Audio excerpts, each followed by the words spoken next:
So the first tournaments in this new Arks of Omen world have been played. Let's take a peek at some early data and see which 40k armies are looking good in this brave new world.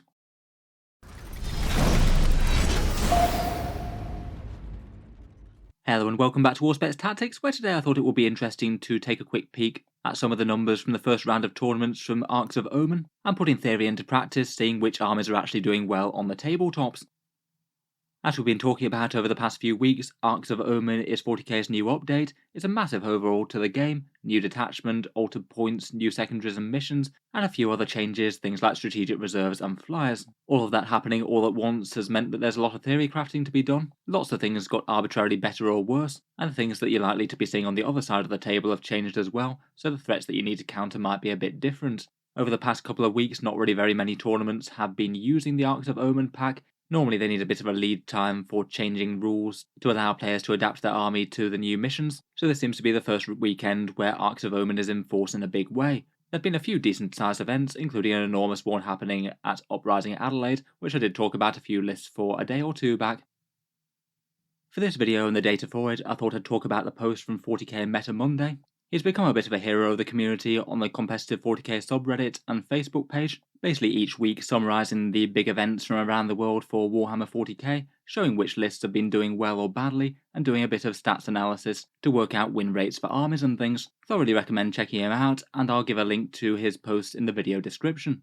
His methods appear to be that you'll usually have any 5-round event that's over 20 people in size, which I think is a really sensible way to do it, as that means that every list that does well in those will have kind of been guaranteed to face off against a bunch of other lists and some of the top lists in that event. I feel like the data is just a bit more meaningful than small 3-day events where you might often have armies just doing pretty well just with random chance and getting a few good matchups in a row. In any case, the posts are really handy for zeroing in on a few interesting lists and results, and there's usually a decent amount of good discussion underneath it from all the people with their takes on what's happening in the game.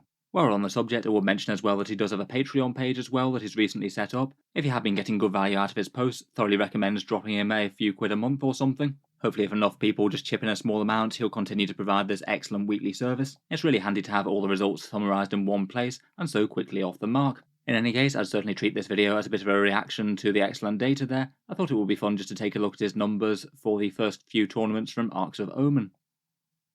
Before we get into the numbers, I will just quickly mention a disclaimer though, not to draw too much from any one week of tournament data, as it's just going to be a little bit unreliable. Even with a bunch of big events happening in Warhammer 40k, I would still say that you need probably a good 3 or 4 weeks worth of data for win rates to properly start to stabilise and reflect what the faction actually does. Any one week can really be influenced by a player or two just doing very well or very badly, particularly for factions that don't have an enormous amount of players to start with. I feel in general maybe people get a little bit too obsessed with faction week on week win rates when they go slightly higher or slightly lower than normal. It's definitely useful data, but win rates and tournament placings over the course of weeks and months I feel is better than any one week. With all that in mind, I feel like this can still give us a pretty decent early impression. Certainly what people are running and what's been doing well across multiple events can give us an early indicator as to what might wind up being strong in Arks of Omen. So I thought we'd take a look at the event placings, then the win rates, then the amount of people playing the armies, and here were 3 of the big events this weekend: the Adelaide Uprising with 228 players, as well as the Toronto Winter Open with 53 players, and the Fantasia Store Championship with just over 30. Making the top cut in the final playoffs in the Adelaide one were Custodes, Dark Angels, and 2 Tau lists, and from other strong performing lists there's a couple of Chaos Demons players, a couple of AdMech players, another Custodes, and Chaos Knights, Imperial Guard, Space Wolves, and Eldari. The wins versus losses stats are a bit out of order, as in the last couple of games people got separated out into brackets of 4, so that's why there's a fair few other 7-1 winners a little bit lower down. Otherwise, the Toronto tournament was taken by Blood Angels, with Adeptus Custodes in second, also undefeated, and Necrons and Guards present there as well. And the Fantasia North Store Championship in Sweden was won by Necrons, then Craftwells and Custodes making up the podium spots. Overall from these, Custodes certainly had a good weekend, making up a top spot in the 3 different tournaments, and also pretty reasonable news for Tau, Demons, Necrons, AdMech and Guard, all with a couple of placings each. Just for a quick look at these top lists, the Custodes one was an interesting one with Solar Watch, a very fast moving foot contingent, mainly built around 2 big units of Wardens with the Guardian Spears. Really quite cool to see a Custodes list doing quite so well, with absolutely zero Forge World involved. Other interesting choices are a few small units of deep striking Alaris Custodians, and apparently Alea's there so she can be used as the target of a homing beacon to get Alaris Terminators down on a midfield objective turn 1 if needed. Pretty cool to see Solar Watch as well, the fast moving Custodian shield host. Their warlord trait Advance and Charge means those wardens have a very big threat range, plus they're pretty ideal targets for the Custodian's excellent stratagems that they can now use multiple times per game. For the Blood Angels list, this was the one that won the Toronto Winter Open. This one's an elite focused Arks of Omen detachment with really quite a fun and interesting mix of units, as normal building around 3 fairly hefty units of Sanguinary Guard, sprinkling in some Power Fists and Inferno Pistols now that they're free. It's led by a scary Chapter Master with Rites of War and Visage of Death to make him an ultimate objective piece, plus he's pretty fighty in his own right, and a tough Sanguinary Priest with the Armor Indomitus and taking Selfless Healer to resurrect some slain models. Then the rest of the list is really quite fun and varied. 3 units of Phobos troops that I guess can be taking those objectives and moving on if needed. The Infiltrators denying deep strike at 12 inches can be pretty big against certain armies too. Cool to see some aggressors here with their new 30 points cost. A unit of scouts and a land speeder Storm, tooled up with snipers, a heavy bolter and a thunderhammer. An assault squad, 5 plasma inceptors, 3 outriders, and some eradicators with the heavy weapons. Quite nice to see such a unit variety. I'm not sure if maybe there's an element of trying out a bunch of units to see what works, but I guess it would definitely mean that you've got a lot of options with those units and trying to match them up against the opponents that they can kill the best. Finally, for the Necron winners at the Fantasia North Store Championship, this was Nihilak Dynasty, so again the one with all the OBSEC. This one remains led by the Silent King, then a Chronomancer with the Veil of Darkness and Implacable Conqueror for the +1 to charge, I believe, and a Technomancer with the Control Node to help out those spiders, I suspect, the Voltaic Staff for a bunch of shooting, and Thrall of the Silent King. They've got a Transcendent Qatar in attendance as well, with Cosmic Tyrant, Antimatter Meteor, and Sky of Falling Stars. 2 very big units of Scorpec Destroyers, some Scarab Swarms, Wraiths, Tomb Blades, and Locust Destroyers, and perhaps one of the most fun choices is a unit of 3 Canoptek Spiders with a Gloom Prism and Particle Beamers. They can put out a pretty crazy amount of volume fire when they're backed up by a Technomancer with that control node. Pretty cool to see Necrons are still having some success. This list also does seem to completely issue troops as well. Now they're no longer mandatory, even with new cheaper warriors. Congrats to the chap who won the event. Looking at the tournament results more broadly, here's just a quick breakdown of the win percentages over the weekend. Again, full credits to Mr. Metamundi for all the data. I would again say though, just don't read too far into these win rates. They give us a rough and ready idea of what factions are looking good out of the gate. I would expect a lot of these to change quite a bit over the coming weeks. On this list I've only included any armies that had at least 5 players, but even with that, that's a very low sample size. You could easily have win rates thrown off massively by one player doing very well or very badly for a faction. Overall, if we do take these numbers though, then Dark Angels and Genestealer Cult did the best of the weekend. They had win rates over 60, and then a whole bunch of armies did pretty well as well. Chaos Demons and Space Wolves both had 60% win rates, followed by Custodies, Orcs, Iron Hands, Admech, Tau and Imperial Knights, all at over 50. Out of those, I'm really not at all surprised to see Dark Angels, Custodians and Iron Hands up there. I guess good to see that Chaos Demons still seem to be doing pretty nicely, even though their Flamers got reined in. And Tau, Admech and Knights all seem to be doing okay, maybe just a little bit less standout at this point though. I would say that for the Admech, Space Wolves and Genestealer Cults, their player rates were really quite low. It does make it a little bit more possible that any results that they have could be a bit of an anomaly. Not saying they couldn't still be really strong in Arks of Omen, it's just there's not enough info to say one way or the other yet based on win rates. Otherwise, looking at the other extreme of the list, Grey Knights, Blood Angels, Necrons, Votann, Thousand Sons and Tyranids all are looking a little bit less good. Out of those, I'd say perhaps the biggest surprises for me are Votann and Chaos Knights. Both of them at least had a fairly reasonable amount of players, though of course a few of them just could have had a bad week and it might be a bit lower than they really are. The terrain at the Adelaide Open was really quite dense and that might not help Knights so much. That could at least be part of the picture. Otherwise, out of the more middling numbers, we've got Craftworld, Space Marines, Harlequins, Death Guard, the combined numbers for Codex Space Marines, which do include the Iron Hands that we already mentioned, Sisters and Guard. For surprises to me out of those, I feel like Death Guard have done a bit better than I would expect. I wouldn't be too surprised if their numbers get a bit lower as we get more data, and the same for Guard but in the other direction. I'd be quite surprised if their win rates didn't stabilise at least plus 50%. I guess we can see though, we can certainly look at a few more numbers another week.